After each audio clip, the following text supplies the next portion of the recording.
Hello, my name's Tragic O'Hara. It's been the summer holidays, and I don't know if you remember last summer. Oh, Jesus Christ, I'm up to my... Where I had that very marginal, nervous breakdown. It's a bit rough calling it that, but you know what I mean. Last year I was still kind of concerned with how many YouTube subscribers I had. So I was still trying to make these videos as if like being a YouTuber's my ultimate goal, when in the nicest way possible. I couldn't care less about being a YouTuber. No damage if that's what you want to do, rule 0.5, right? But what I mean by that is like, I didn't start making these videos because I want to be Mr. Beast. Do you know what I mean? Like, that's not why I done it. Like, I started doing them because, like, I'm just really into skate videos and stuff and, like, Jackass, and I just wanted to kind of make a version of that I like. Do you know what I mean? So this summer, like, I just was like, right, no videos. I'll just not be videoing anything apart from... I'll video what I'm doing, but I'm not going to try and make a story for every single one. Like,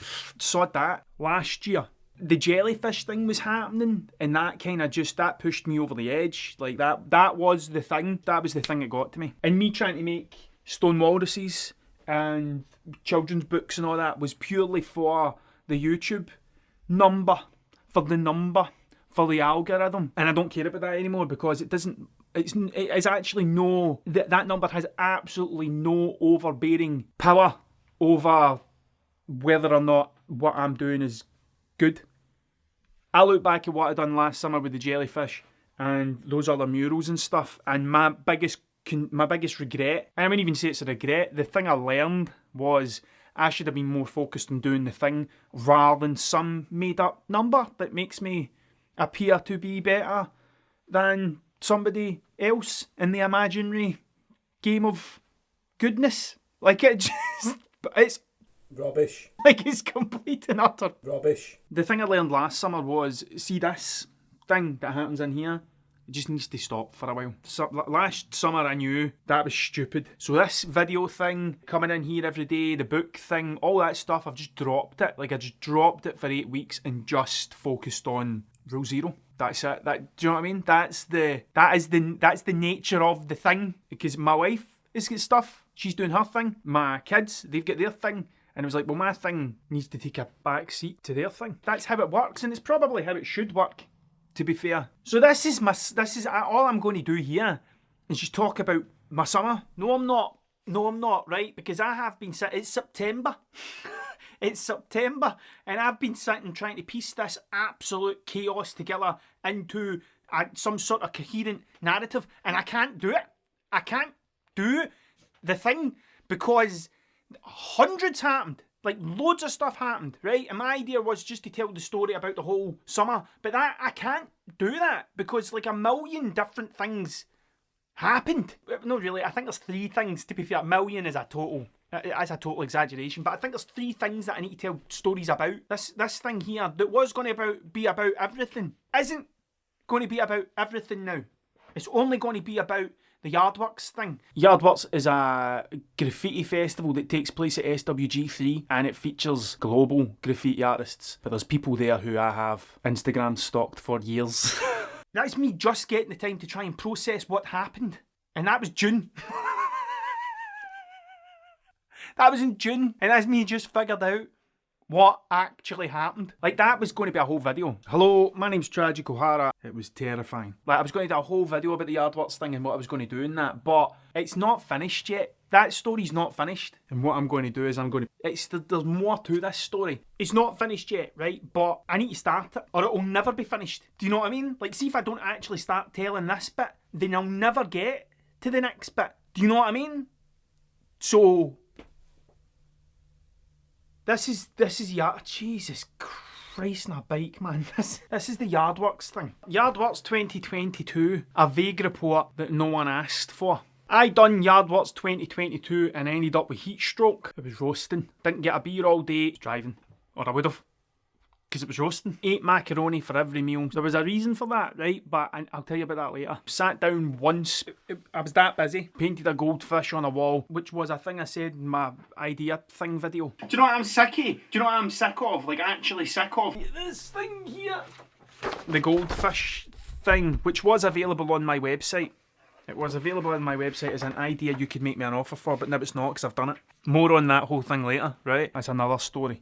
Right, so see when I'm painting the goldfish, I was next to Lightbody and his pal Paul. Aye, and then Sprite was just one up from me, and then Shona Hardy was another one up from me, and then after that, the wall kind of curved round and I couldn't see anybody. Like, that was the only people I knew. So I was spending the day talking rubbish with him and drawing a goldfish, right? I was just making up, like I didn't have a sketch. I just looked at the phone and just drew the goldfish without looking, and then just put the phone away and just coloured it in. Basically, that's what I done, right? I quite liked it. But when I was doing it, I had a poster up next to me and it said, "This here's my big bag of nonsense, right? Where I've been keeping stuff." This sat in the Yard Life gallery because I don't know if anything I do is actually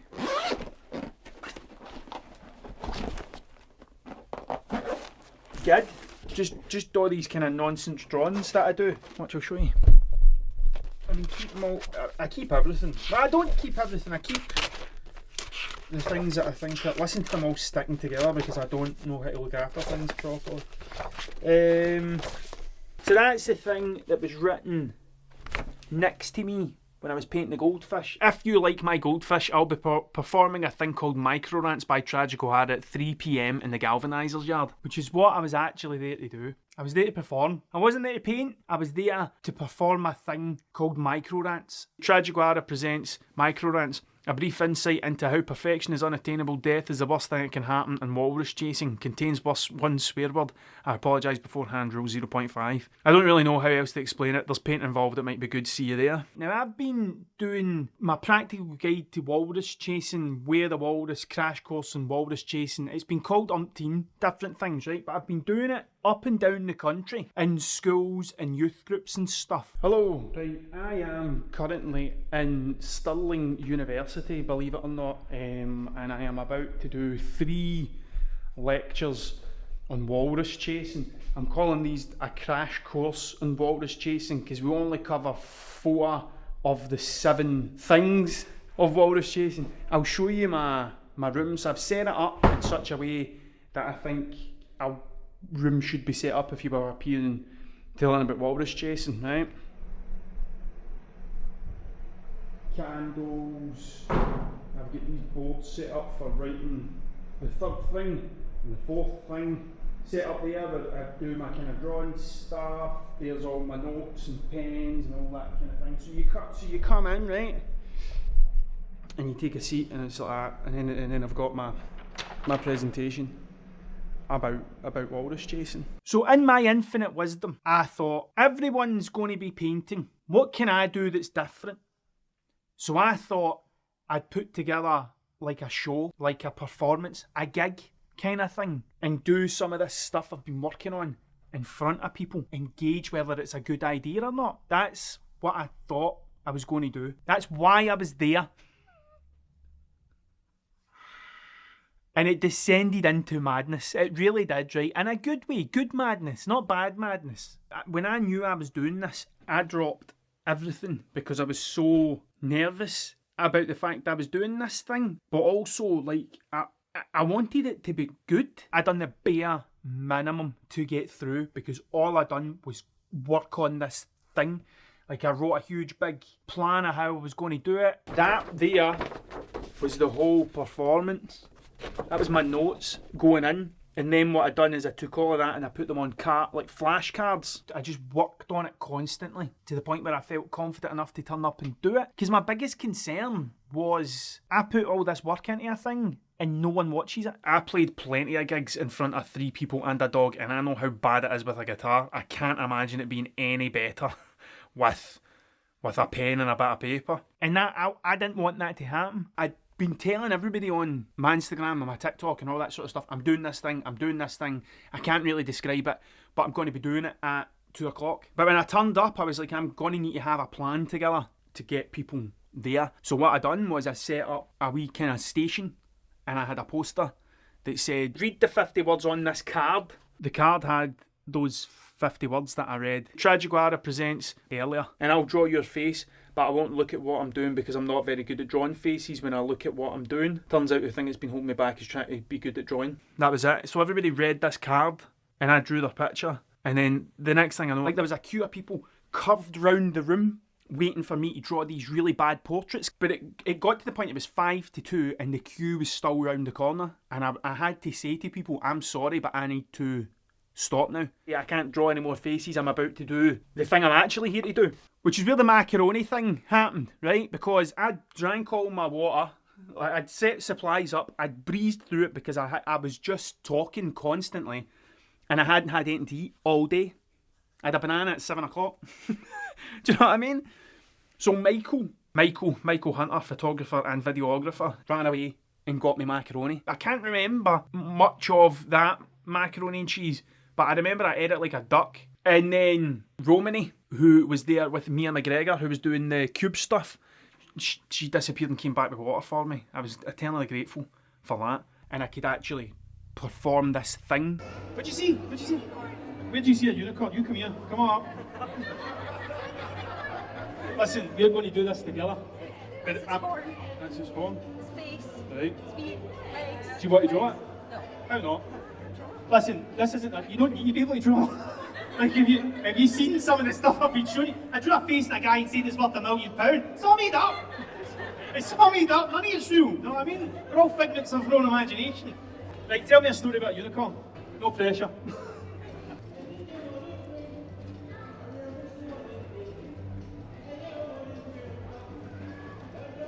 Really? You said unicorn in this thing?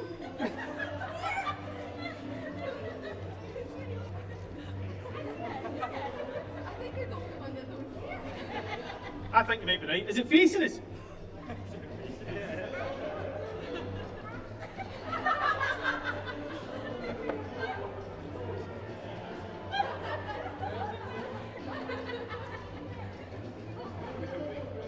I don't know what unicorns say, right?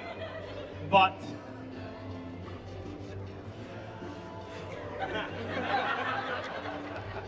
that one says moo. Do you know what I mean? Right, so the next step is it just looks a bit kind of rubbish, right? But see if I take one of these wee things and I do this.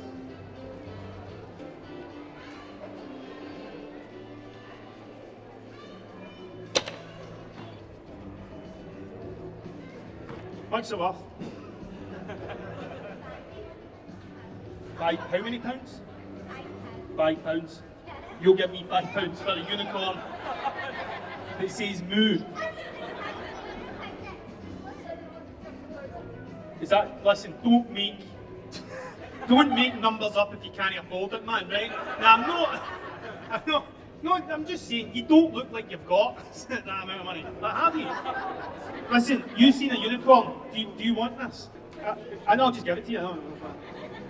That's £1 million. This is it. You know what I mean? Right. You're actually... Listen, I'm a lot of things, right? But I am not the guy who takes money off of children. That's the only bit I'm going to show you, because the other things I'm still working on. The premise of it was to make things in front of people, go over the rules of walrus chasing, go over some of the practical elements of walrus chasing, and then let people make up their mind about it. And there was like maybe 50, 60 people there who were all waiting to see this thing that I couldn't explain what it was, but I knew why I was doing it. And that's what I done, and I think it went well, but I couldn't tell you. Right, Rogue One made a face at me. I think I need to clarify that. Right, what happened was I was doing an interview thing, you know, because I'm a big deal. Do you know what I mean? So, and what happened was I was talking to these people. Rogue One walked by and made a face at me to put me off my thing, and he did. Right, so because I was shattered. See, after doing that performance thing, like my brain just stopped working. So when he made a face at me, I don't know where I went. I ended up talking about tangerines or something. Like, I've not got a clue, right? By the time it finished, I was 1,000,000 miles away. And all I done was wander around the rest of the day in a daze. When I was throwing the paint and I was trying to turn it into a thing, I was too concerned about trying to turn the thing into a thing, when really that wasn't the interesting bit. But I was too concerned with turning it into something. Then the reason I was doing it, the reason why I was doing it, was to show people that this is how I make things. I never turned up with a plan. There's a bit in the book that I'm writing about training yourself to think in a consequence-free environment, and that's how I trained myself to do it, is by looking at stuff and just talking to myself about it until it turns into whatever it's going to turn into. The interesting bit was just talking rubbish with people and just seeing where it goes. But I was too focused on, folk are going to think I'm stupid if I can't make this happen in front of them. In my days of having finished the thing that I'd basically worried about for 3 weeks, I took all the things I'd prepared and I threw them in the bin. I was like, tomorrow all you're going to do is that thing that scares you, you're going to need to deal with. Like, that was it. In my head, I was like, you're going to need to deal with this now. It felt like a good idea at the time. Which leads us on to day 2. So the second day I was like, I am not drawing portraits of people anymore. So I thought, I'm just going to paint a thing. Which is why the goldfish thing happened. And that's when I made the poster. If you like my goldfish, I'll be performing a thing called Micro Rants by Tragic O'Hara at 3 p.m. in the Galvanisers yard. And that was it. And then I wrote a wee thing in the corner saying, thank you for taking the time to read this. Even this wee thing I've written in the corner. Because I was standing right next to it. I thought it'd be funny to see people and they'd read it and then they'd get right in close and read the bottom. I just thought that'd be funny. It made me laugh on more than one occasion. At 2:30 I went and got my own macaroni, right, that day, the second day. It turns out it's better when you're not inhaling it. So the thing with the poster and the I'm performing a thing at 3 o'clock thing worked better than the drawing of the portraits. But when I walked round the corner, there was 20 young people between the ages of maybe 6 to 10 sitting cross-legged in front of my table. All the grown-ups they were with were there. Then people I knew, people I have done illegal activity with are there. And then anyone else who'd thought about, I'll go see what this goldfish guy's doing. And as I walk round, I'm thinking, who do I do this for? And my arse collapsed. Like, that basically, that's what happened, right? I was like that. Who am I going to... Who do I perform to? Like, who am I talking to? Like, I can't just talk to the young people and ignore all the grown-ups, and I can't talk to the grown-ups and ignore all the young people. Like, in the first day, I dropped a swear word, right? And it was part of the show, right? But everybody, I'd prepped them beforehand, but now I'm like, how am I even going to say this thing? How am I going to do this thing? Which is probably a risky kind of joke in front of kids. So I just kind of went for it. So this is a 100,000 word manual about how my brain works that I only really wrote because I think it would be a handy thing to have. See, because you need to work in the language that you use to talk to yourself, I swear quite a bit when I talk to myself, but I'm not going to swear. I'm going to cleverly disguise the swear words as other things, right?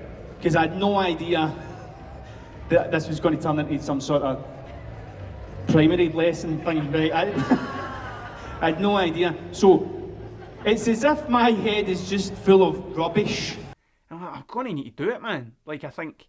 But then I remembered I'd thrown everything away. Like, I took my whole thing and I just threw it in the bin. And then I'm like, why did you do that, you complete and utter clown? Know what I mean? And so it was in a bin. It was gone and the bin was empty. So I couldn't even rake it out the bin. I have no idea if it was good or not. Like, I have no idea whether or not it went well. And I was like, anyone that doesn't want their kids to see this stuff, they'll leave. See, both times I done that, no one left. There was more people there on day 2, right? There was about maybe 70, 80 people there, day 2. No one left. Everyone sat there or stood there, sat there if you're one of the young people, but like they listened to me talk utter nonsense about walruses for 45 minutes.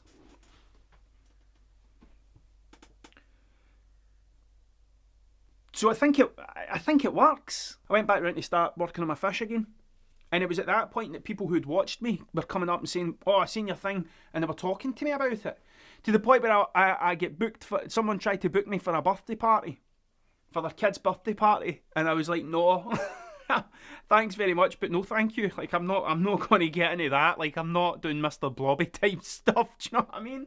People were talking to me, and then I started talking to a group of women who said, they work in a primary school. Would I ever go in and do what I'd done there in a primary school for the young folk to watch? I was like, yes, 100% I would do that. The same thing I'd done there in front of I see a young people, I would do that. That would be terrifying, but I would definitely do it. Whatever I'd done kind of worked. The aftermath of the whole thing is, I haven't thought about it. Like, I haven't actually sat down and thought about what I'd done until yesterday, on September the 1st. Yesterday, I sat and thought about what I've been trying to do, which has kind of led me to the point where I'm like, right, I think it worked. And it worked in a room where people didn't know what I was doing and there was other stuff happening in the place. It would probably work if I turned up and that's what people were there to see. Essentially, what I'd done at Yardworks is the same thing I've been doing in schools and the same thing I was doing at Stirling. Like, it's that thing. And I'm looking back on it now, I'm like, right now I'm at the point I'm going to do this again. That's why the story's not finished, but I had to tell this bit. Like, I'm going to go do this now. After I'd finished the Yardworks thing, there was a bit that goes in my head when, why don't you try and get a room at the Fringe and just do a day and just see what happens? But then the rest of everything else, the things I ignored before Yardworks came back to bite me. So I had to go and do all this stuff. Now we're at this point where you've seen a bit of what I'm talking about in the places that I've been to do this thing. This is now my advert. This is my advertisement. I'm available to come and talk about the Walrus. Like, I've got it sussed. I know how it starts. I know how it finishes. What happens in between, it just depends on the room, right? But this is what I'm doing, and I'm available to do it. Let me sum it up into something better than those 50 words. It's a bit mental health, but I never use the words mental health. And I'll tell you why I never use the words mental health. If someone turned round to me and said, I'm going to go watch a mental health thing, would you like to come with me? I'd be like that. Nope. No, thank you. I am fine. Just that's not my language. I don't use stuff like that. Which is why when people are saying, what is it about? I'm like, it's about walrus chasing. That doesn't speak to me. I've been in enough rooms where there's people using big words in a PowerPoint presentation telling me what's wrong with me and me going, I don't understand this. I don't understand these words that you are using. I'm well aware there's something I need to fix, but I don't think it's any of those big words.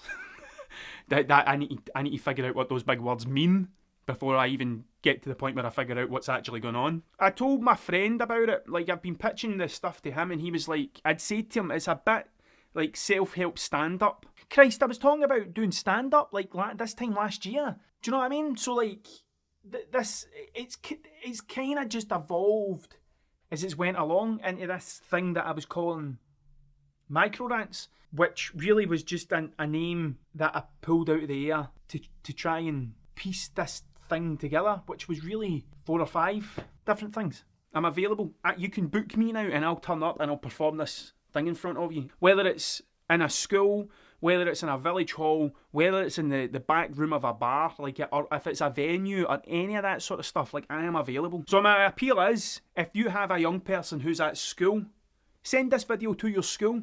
Send it to them and let them know there's this guy that's doing this thing. I think the young people might benefit from this. See if you've got a venue, give me a shout.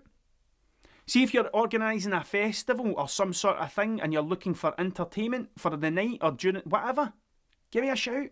Like, I'm more than happy to do a matinee show for young folk and then do an adults one later where I get to swear, because I love a swear. I love a good swear. Do you know what I mean? But I obviously don't do it in primary schools. Not anymore. Not since that first time. It's not called Micro Rants anymore.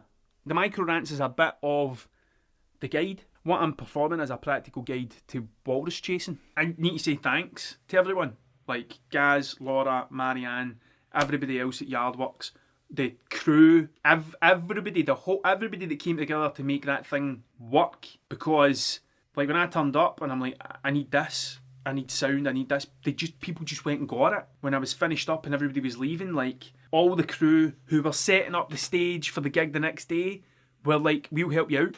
Like, it was great. It really was great. Thank you very much for your time, because it's the most important thing you've got, because you don't know how much you've got of it. And next time, I missed Father's Day. I drew really crappy portraits for 3 hours straight, performed twice, bypassed Monday completely, and I kicked a dog in the face by accident. I don't know what my done will be.